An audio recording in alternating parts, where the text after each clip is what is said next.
Ya, assalamualaikum sobat sekalian, bertemu kembali dengan TMC Blog. Kita baru aja melihat balapan Grand Prix atau balapan utama MotoGP Brno 2025 di Ceko yang menghasilkan kemenangan Marc Marquez lagi. Luar biasa sih ya. Lalu setelah itu kita bisa lihat juga bagaimana posisi 2 ya akhirnya ditempati oleh Marco Bezzecchi. Which is ini adalah podium race Grand Prix juga yang menarik dan juga cukup penting ya buat Aprilia. Terus habis itu di posisi 3 kita bisa lihat akhirnya Pedro Acosta ya setelah berhasil overtake dari Pecco Bagnaia itu bisa membawa kembali KTM bisa podium di balapan race utama MotoGP. Balapannya 21 lap. Sedikit drama. Jadi kalau misalkan kita ngomongin drama MotoGP Brno 2025 itu banyak kan malah hadir di hari Jumat dan juga di hari Sabtu gitu ya. Macam-macam tuh, mulai dari bagaimana Marc Marquez masalahnya, terus habis itu terutama juga kayak di balapan sprint di mana manajemen dari tire pressure itu membuat Pecco Bagnaia mundur ya, sudah kita ceritakan kemarin, dan juga Marc Marquez mundur. Cuman di balapan ini itu bisa dibilang itu lurus-lurus aja. Namun ini menunjukkan banget bahwa Marquez itu benar-benar OP banget sih ya. Kalau yang bilang ya, kalau terutama kalau bisa saya baca di X itu atau di Instagram, Marc Marquez benar-benar OP banget.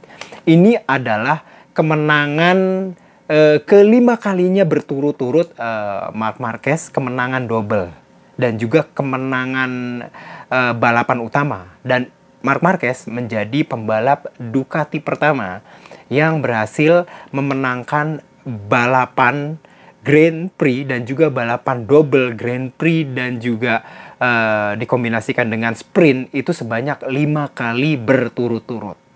Wah, ini pembalap Ducati pertama. Dan secara umum sampai MotoGP Brno 2025 itu Marc Marquez sudah memenangkan balapan double ya, balapan utama Grand Prix dan juga balapan sprint itu 8 kali teman-teman sekalian. Selain 5 yang berturut-turut, itu secara umum dari awal sampai akhir Marc Marquez itu menorehkan 8 kali double. Nah, ini tuh kalau dilihat grafiknya sih luar biasa sih ya, P1, walaupun di beberapa balapan dia pernah P12 dan juga pernah DNF ya di Circuit of the America. Namun sampai paruh ini jadi Ceko ini adalah tanda dari paruh pertama musim ya di seri 12 ini. Marc Marquez itu menorehkan 381 poin. Dan satu-satunya pembalap ini sementara yang sudah masuk ke angka 300 poin. Posisi 2 adeknya itu 120 poin di bawah dia. Gile bener, jauh banget, 120 poin teman-teman sekalian. Jarak antara Marc Marquez dengan Alex Marquez. Dan kalau dilihat nih ya, kalau kita mau lihat lagi bagaimana OP-nya Marc Marquez di paruh musim pertama ya, itu secara rata-rata ya, dari seri pertama ya di Thailand, di Buriram, sampai seri ke-12 di Brno Ceko, Marc Marquez itu di setiap balapannya rata-rata itu telah menorehkan 31,7 poin. Jadi total balapan itu kan 37 poin ya, 25 ditambah 12 ya, 37 poin. Nah, Marc Marquez itu menorehkan rata-rata 31,7 poin di 12 seri pertama. Ya, sebagai perbandingan di 2023 ya, 2 tahun terakhir semenjak adanya konsep sprint di 2023 itu Pecco Bagnaia di paruh pertama musim 2023 itu rata-rata menorehkan 24,5 poin.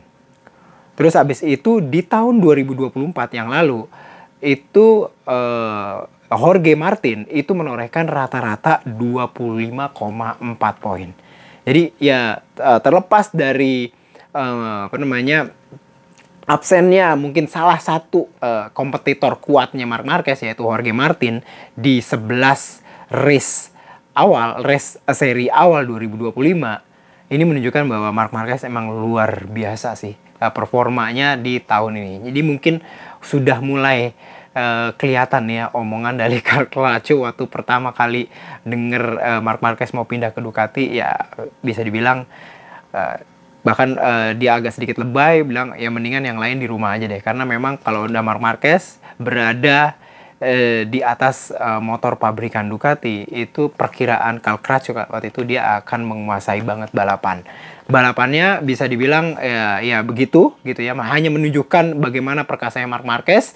Dan juga kita bisa lihat nih teman-teman sekalian, bagaimana Pecco Bagnaia itu juga agak sedikit kayak kurang, ada yang kurang, bagaimana dia bisa turun ya. Terus akhirnya dia bisa finishnya hanya posisi 4. Dan juga yang menjadi catatan saya adalah Fabio Quartararo. Secara umum Yamaha dengan mesin inline 4-nya itu ya bisa dibilang tahun ini sih banyak mendapatkan update dan juga keterbaruan, dan juga performanya bisa dibilang cukup meningkat ya di sepanjang 12 seri pertama di 2025 ini. Namun ketika balapan itu banyak masalahnya. Ketika kita masuk ke sesi kualifikasi di mana pembalap Fabio Quartararo terutama ya menggunakan Yamaha M1 itu bisa kenceng banget sekarang. Ya, banyak update-update yang dihadirkan ya, dengan kehadiran banyak banget teknisi-teknisi yang utamanya dari Ducati itu menghadirkan end power dari Yamaha M1 itu lebih gacor lah, lebih kenceng banget. Sehingga pada saat jalan sendirian kualifikasi beberapa kali Quartararo bisa memperoleh hasil yang bagus dan bahkan pole position. Namun di balapan utama masalah mulai kelihatan. Kalau saya sih sedikit menganalisa melihat dari balapannya sendiri ya. Secara umum inline 4 itu memiliki racing line yang bisa dibilang benar-benar berbeda ya bila dibandingkan dengan V4. Kalau V4 itu terutama approach atau pendekatan terhadap tikungan itu ya seperti bentuk dari mesinnya, yaitu V, dimana dia approaching atau pendekatan terhadap tikungan itu mirip huruf V, dimana dia memasuki apex dari dalam lurus, terus habis itu melakukan switching arah posisi itu seperti huruf V. Jadi kayak yang digeser ban belakang menggunakan geseran ban belakang, atau menggunakan ban depan, atau menggunakan cara menikung yang khusus, itu bentuk mesin motor bermesin V4 itu pada saat melakukan tikungan itu memang V. Sementara kalau dilihat motor-motor dengan mesin inline 4 yang lebar dan memiliki inersia yang cukup tinggi. Jadi inersia itu kalau misalkan kita inersia kan artinya malas gitu ya. Jadi kalau kita udah mulai belok, maka dia akan maunya belok terus. Jadi pada saat inersianya itu lebar, di mesin lebar, dia tuh inersinya tinggi ketika dia belok, sehingga dia menyebabkan line dari motor-motor bermesin inline 4 itu pada saat overtake, pada saat melakukan melibas tikungan itu tidak seperti huruf V, tapi lebih rounded kayak gitu, lebih kayak huruf U begitulah, lebih huruf U kayak gitu, lebih rounded. Dan perbedaan racing line ini nih ya yang membuat agak sulit ya bagi 1 atau 2 atau 4 sekarang ya motor inline 4 itu menghadapi segerombolan besar dari motor-motor V4. Jadi line-nya itu karena berbeda, jadi agak sulit mereka untuk bisa overtake atau mengembangkan kecepatan, karena memang ada perbedaan dari karakter motor dan juga approach mereka atau pendekatan mereka terhadap tikungan. Nah, jadi itu teman-teman sekalian. Jadi pada dasarnya kita sudah memasuki rehat musim